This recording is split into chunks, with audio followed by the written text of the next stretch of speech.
This video is brought to you by catbeast.com. Is this truck done making that annoying ass beeping sound? This truck woke me up. It's 5:55 on a Friday. I'm supposed to be sleeping in, you guys. Can I get a story time? You know what time? The man Flight is alive. Flight team, stand up. I'm not dead. By the way, go subscribe to my reaction channel. We are about to come up on 100K, okay? In under 3 months.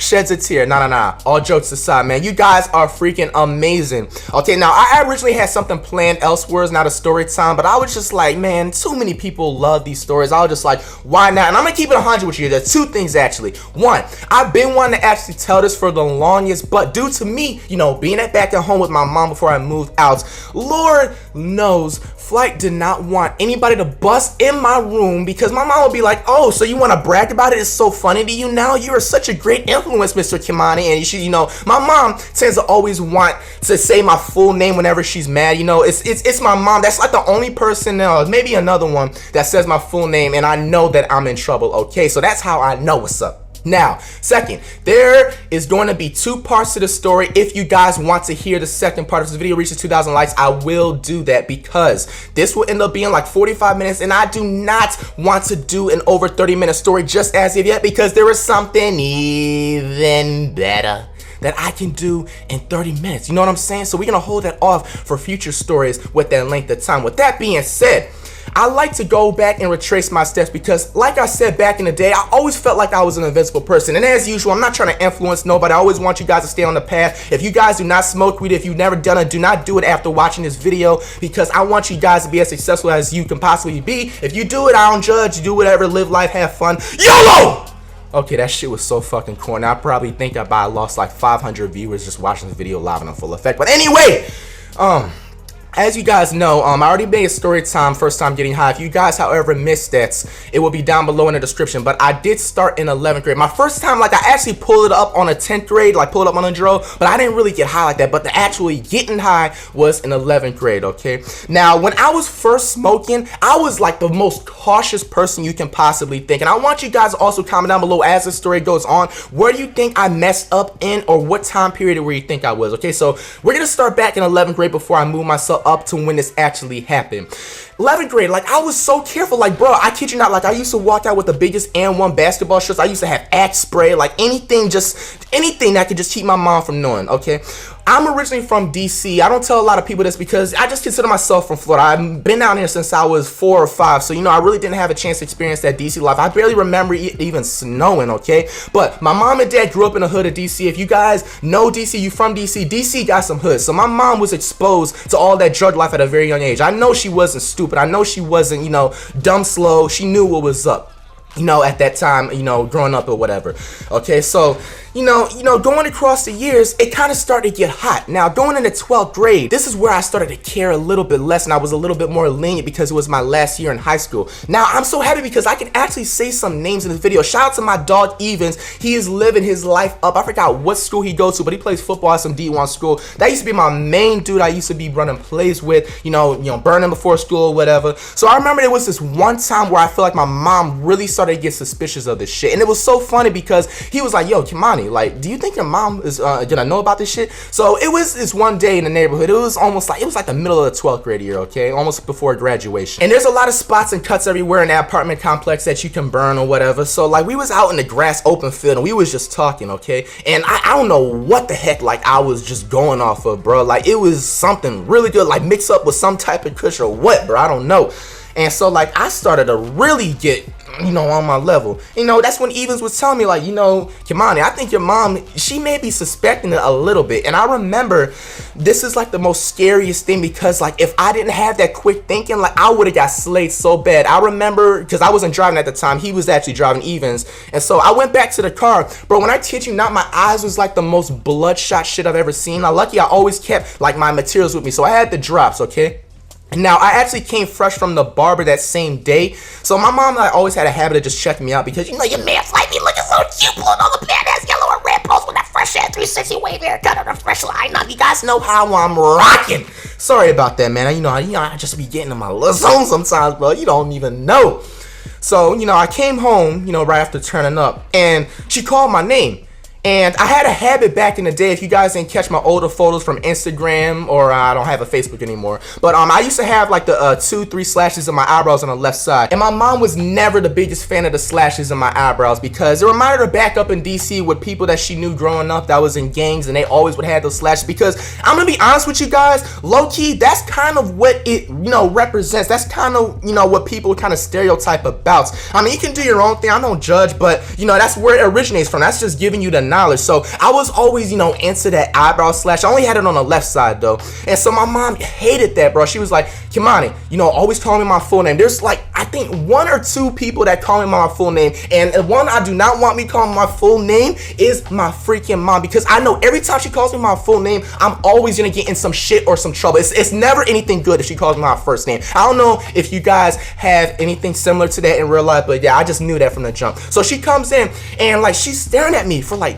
15 seconds at least, and I'm so like thanking myself inside my head. I slammed them drops in my eye because my shit was still sagging a little bit, okay? And she looked at my eyebrow, she was like, not again, Kimani. And I thought she was really about to catch me that time, okay? Now, I had a feeling that she low-key suspected something, so if you guys think so, let me know. Okay, now, moving on up, right after graduation, 12th grade, okay? Now, I was working before I got fired from my other job, a second job. This is at Chick-fil-A. And shit, man, we all know, man, we don't like working, bruh, especially 9 to 5, whatever you want to call it, dog. So, like, I always had a thing. It was be people in the back, whatever. I used to be going on flights, bro. I tell you, it was like Fridays and Saturdays, I used to be turned the fuck up and work, bro. I was killing shit, bro. I used to kill everybody's order. I had the perfect smile, bro. I had the perfect customer service, and the motherfucker still never promoted my ass. Fuck y'all.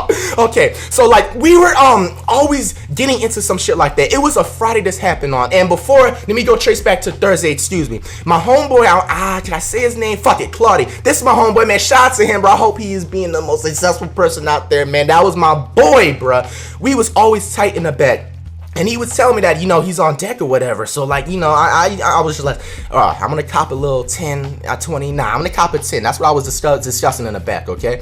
Now, I was just like, you bring it in now? Because I had going off of work around 5, 6 o'clock. And I remember this time because this is right when NBA Live 14, like, was about to come out and all that shit. NBA Live 14 and NBA 2K14 Next Gens, all of that systems was about to come out, okay? So, I was trying to prepare to be the best I could possibly be, whether it was cutscenes, editing and all that stuff. So sometimes like when I edit and I'm high, like it kind of enhances the experience, and it gives me like a vascular improvement in the aspects that I think I would never reach, okay? So don't judge me, please. That's just how it is. I don't know. I end up actually copping a treat for my dog Claudia right before I get off of work. He gave me the keys to his whip. He was pushing that fresh and so clean God charging on them fresh and clean 20s, bruh. That man was a baller, if you know what I mean. But I couldn't really, get in and work or whatever, because that jump was the most dankest shit I would possibly ever discover in my life. I kid you not. I want you guys to remember this too. Going home, my mom actually had to go to work that same day. So around this time, it was right 6:30, 7 o'clock. She had to leave at like 8. And I had the tree or whatever stashed it inside my drawer. I was going to wait for her to leave because what I always do, I always like to be that person prepared, to have time to myself. Saturday was about to come along, and I had to go to work at like 9:30ish or something like that. So I was planning on getting up around 7:30. And this is what I always plan to do. I would roll up, inside the house or whatever before then. I would cut my blunts in half, and I would, have half of it before work so you don't, get too thrown, and then have the rest of it after work so I can, go on YouTube, play the game, whatever you want to call it. So this is where I think I messed up, everybody, and it's just I know it. Like I said, this was like the most fire dankest shit I've ever. Like when I kid you not, I've been exposed to dank shit, but none like this, bro. This shit, when I kid you not, as soon as my mom left out the house, dude, my shit like stunk up the whole room when I pulled it out of my drawer. And my sister was in the home, in the crib, whatever you want to call it, okay? And I was, getting a little bit paranoid. I'm just like, yo, this shit is starting to stay. But mom, she said she's not going to come home until midnight, okay? Remember that time, because she said she wasn't going to come home until midnight. I wasn't gonna smoke in the house. I'm not dumb. I wasn't born yesterday. What the hell? So, I'm just rolling up or whatever, and I'm noticing that this shit is really starting to get so potent inside the room. Like, to the point, like, even if I turn my fan on, I always keep, like, the mechanical fans in my room, blowing it the entire time. Shit was still not, windows open, still not coming out of my room, spray still not working, okay? So an hour ends up passing. I'm just like, you know what, fuck it. I'm gonna just let this shit expire. There's no way she's gonna be smelling this when I come home. And I was at that time, too, I was like, man, there's no way my mom probably either knows anyway. Here was a sketchy ass shit. I love my sister to death, but I feel like she low-key had a part of this. She was walking, because I usually have my door shut a little bit, and I can see my sister like coming. She came and walked past like 7 or 8 times, and like by the 3rd time she was walking by, I started to kind of get sketchy. Like, why is she doing this? Like, is she trying to like spy on me or something? And then she just didn't say nothing. She just went back into her room and did her own thing. Now, here's where shit starts to really get real. I hear some creeping up the steps, because that apartment complex, like, the walls were so thin and like the area was so thin, like you can hear people's steps. Mom was wearing heels, so I hear some steps, and my room is still stinking. So Lord knows what's going on inside your man Flight's head. I go into the door and I look at the peephole. It's my mom coming up. Okay, she's coming up. She says she's gonna come home at 12 o'clock. By this time, it's at least 10. It's a 10:11. I remember that exact time. I don't know why it was just so catchy. 10:11 exactly. And she came, she dropped her stuff off in the room, and I went back into my room immediately. By this time, I had my blunt, hidden in my drawer. Everything was stashed in, but you could kind of still smell it. But the thing is that I was so used to the smell in my room, because I was sitting there, like, it kind of made me ignore the smell just slightly, and I kind of was just like lagging a little bit. You see what I'm saying? So she walks closer to my room. She says what's up to my sister, and she knocks on my door, okay? Now, my mom knocks on my door. I always say come in or whatever, okay? So I said come in. She knocks 3 more times, and the other one is harder. Like, it's just really hard. And I'm just like, come in, like, because I'm in a game, and I don't like people interrupting me. And she goes like, come by the door, for saying my full name, Kimani, you know what I'm saying? So I was just like, shit. She is just stuck at the door. She's frozen. And she goes like, again, saying my full name, Kimani, da. What the fuck is that smell? And I was just like, oh Lord, in the back of my head. And like, I'm trying to come up with every possible like way to just get her away from my room, because I still had to spray I was gonna spray the shit out of my room. I was like, okay, Ma, you know what? I think I forgot to change that little, that little laundry lint that you guys wash or whatever in the dryer. Because like one time we had a situation where I forgot to take, empty that out because it was full, and it kind of like gave off like a scented smell. So I was just like, Mom, maybe it's that. Okay, so she goes into the laundry. I feel like my mom also too was trying to deny the fact that it was weed. So she was sitting in the laundry, bro, for like 7 minutes, like trying to find a smell, like sniffing around like a dog, bro. And I'm just freaking the shit out, bro. Like, I'm shaking like a stripper on a Friday night. You don't even know how I feel. Like, I'm sweating, bro. I'm sweating. I don't ever sweat like that unless I'm playing sports, bro. It was getting out of hand. She comes into my room, okay, again. She didn't even knock, busted my room. You been smoking shit up in my house? What the fuck? So now it goes to me just rolling up, just preparing to go to work, turns up the next day, to smoking in the house because it was so potent. Here is where the story really starts to take a turn. She starts breaking down, crying, all that stuff.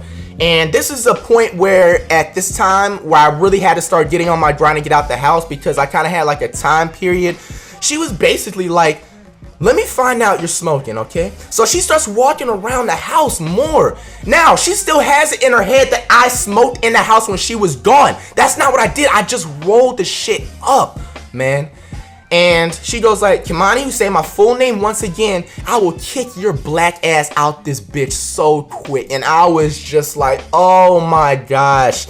She is literally in my face at this point, and she goes like, give me the tree. Give me the tree. I know you have it in here. I was just like, no, Ma, I don't have it. Okay, so like, I kept denying it. I said it 4 or 5 times. She goes into my sister's room trying to smell. And I'm just like freaking out. This is like the most biggest waste of money, because I thought I was trying to get off scot-free from this shit. I end up actually, guys are gonna kill me. I flushed the fucking fucking blunt down the toilet. Like, I go into the bathroom, I pretend I have to go to the bathroom, I lock the door or whatever. I go and flush the fucking blunt down the damn toilets. And I'm thinking this shit is gonna flush. I don't know what the fuck, it's a Swisher, by the way. I don't know what the fuck is in the material, but the shit did not flush the first time. Like, when it flushed, I thought it went in, like it went through the little hole. Okay, and then I got out the bathroom, and this is just like, somebody just said, I just knew I was set up to get in trouble because I'm fucking toilet water plumber, man. Fuck y'all, man. This shit comes back out like a damn dolphin. What the hell? The blunt is sitting there in the bottom of the toilet, soggy as shit, and my mom lifts the shit up as soon as I leave the bathroom because she already knew what the fuck I was doing. She was 3 steps ahead of me. Damn it. Sees that shit in the toilet, bro. I kid you not, man. She snapped on me so damn hard, bro. Like, I got punished like I've never been punished in my life. Like, the only time I was able to use my car is to go to work, and that was it, dude. I could not do shit for like the next 2 weeks. And I kid you not, like, I was so damn miserable. I didn't know what the hell to do. And to make it even worse, my dad came home around 1 o'clock. Obviously, my mom told her. But here's the thing. She clearly seen the fucking blunt, in the toilet or whatever. But she's telling my dad that I smoked when she was gone. I didn't smoke. Like I said, I was going to save that shit for the next day before I go to work. So I got into even more trouble than I was not supposed to get into. Flip side of the story. Be careful where you stash your shit. See, I don't know where exactly I messed up. I love my sister once again, but I feel like low-key she had something to do with it. I don't know, you guys. I'm not trying to turn into CSI Flights. But have you guys ever been caught with weed or any type of drugs, alcohol, with your parents around, your brother, siblings, and what was the consequences? Telephone boom. Hello. Telephone boom. What do you need? What do you got? How much you want? Telephone boom.